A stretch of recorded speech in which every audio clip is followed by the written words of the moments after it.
Hey guys!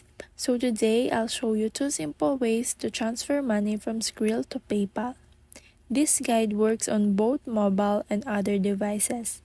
I'm just recording it on my phone. So as you can see, my Skrill balance is 0 because I've already tested both methods. For the first method, open the Skrill app and tap the transfer in the middle of the screen. After you tap it will send you to the transfer method where you can click Send to yourself. After you click it, you'll be asked to add your bank account or mobile wallet. So go ahead and add the one you want to use. So once the money is sent to your bank or wallet, open the PayPal app. Tap your PayPal balance at the top, and if you have a balance, just tap Transfer button.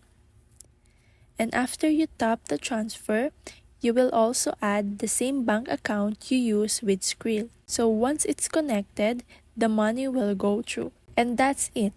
That's how you move your money from Skrill to PayPal using your bank or wallet. So now for the second method, find a trusted friend who has both Skrill and PayPal.